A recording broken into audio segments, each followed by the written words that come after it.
PT Victoria Care Indonesia yang dikenal dengan kode saham VICI dilaporkan belum mampu memenuhi target pertumbuhan penjualan double digit.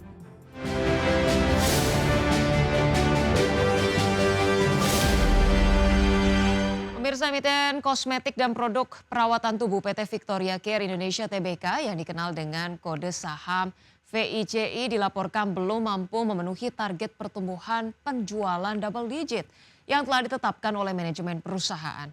Hal tersebut membuat manajemen harus mengevaluasi strategi usaha di tengah tantangan pasar yang terus berubah. PT Victoria Care Indonesia yang dikenal dengan kode saham VICI dilaporkan belum mampu memenuhi target pertumbuhan penjualan double digit. Sepanjang tahun 2025, Victoria Care Indonesia diperkirakan hanya mencapai pertumbuhan penjualan yang stagnan dibandingkan kinerja tahun sebelumnya, jauh di bawah target pertumbuhan double digit yang telah dipatok oleh manajemen perseroan.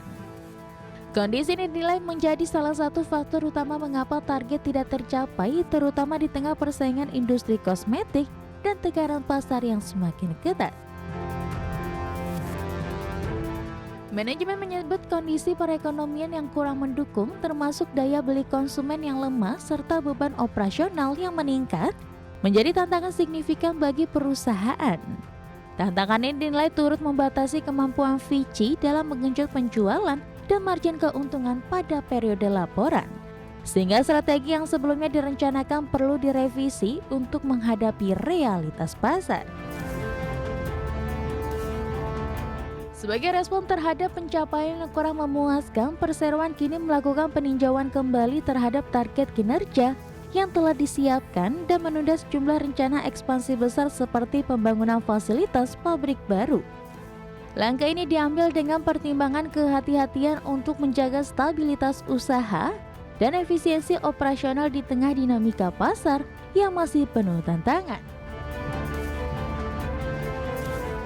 Meski kinerja tahun 2025 belum mencapai harapan, manajemen VICI tetap optimistis dan menekankan upaya efisiensi, penguatan struktur bisnis, serta adaptasi terhadap kebutuhan konsumen modern.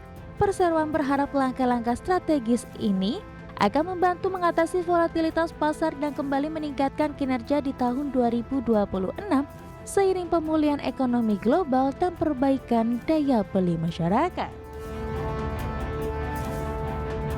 Secara keseluruhan, kegagalan memenuhi target pertumbuhan kinerja tahun 2025 menjadi sinyal penting bagi Victoria Care Indonesia untuk mengevaluasi strategi bisnis dan fokus pada stabilitas jangka panjang dengan penyesuaian target, efisiensi operasional, serta respon cepat terhadap tren pasar.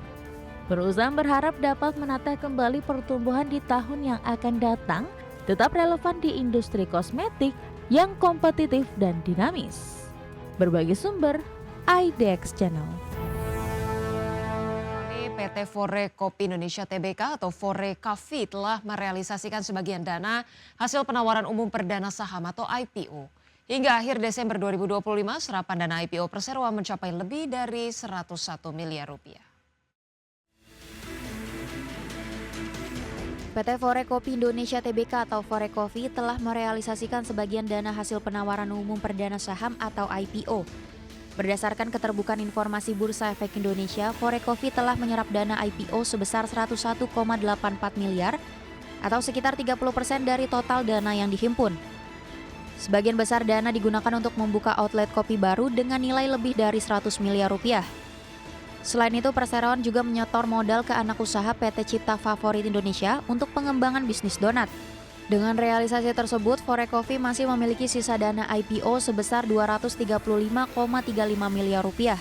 Dana tersebut dialokasikan untuk ekspansi gerai kopi lanjutan, pengembangan Foredonat, serta kebutuhan modal kerja perseroan. Sementara sambil menunggu realisasi, sisa dana IPO ditempatkan dalam bentuk giro di Bank Mandiri dengan bunga sekitar 5% per tahun. Hingga September 2025, Forecovi telah membuka lebih dari 60 gerai baru dan kini mengoperasikan sekitar 250 gerai di lebih dari 50 kota di Indonesia. Ekspansi ini turut mendorong pendapatan perseroan melonjak 42% menjadi 1,04 triliun rupiah. Adapun manajemen menilai pertumbuhan tersebut mencerminkan keberhasilan strategi ekspansi dan inovasi produk, termasuk peluncuran Fore Donat yang mendapat respon positif dari pasar. Berbagai sumber IDX Channel. Pemirsa, PT Summarecon Agung Tbk atau emiten properti besar di Indonesia resmi menerbitkan obligasi senilai 352 miliar rupiah sebagai bagian dari strategi pendanaan perseroan, di mana langkah ini diambil untuk mengakuisisi lahan dan memperluas pengembangan bisnis properti meski pasar properti menghadapi tantangan. PT Summarecon Agung Tbk resmi menerbitkan obligasi senilai 352 miliar rupiah. Persero menyatakan bahwa penerbitan obligasi ini bertujuan utama untuk mendukung pembelian lahan baru sebagai basis ekspansi proyek-proyek pengembangan properti yang tengah direncanakan. Pendanaan ini menjadi bagian penting dari rencana pertumbuhan jangka menengah SMRA di tengah ketidakpastian ekonomi dan tekanan pasar saat ini. Meski sektor properti dipengaruhi oleh kelesuan daya beli konsumen dan tantangan ekonomi, SMRA tetap memilih memperkuat posisinya di pasar.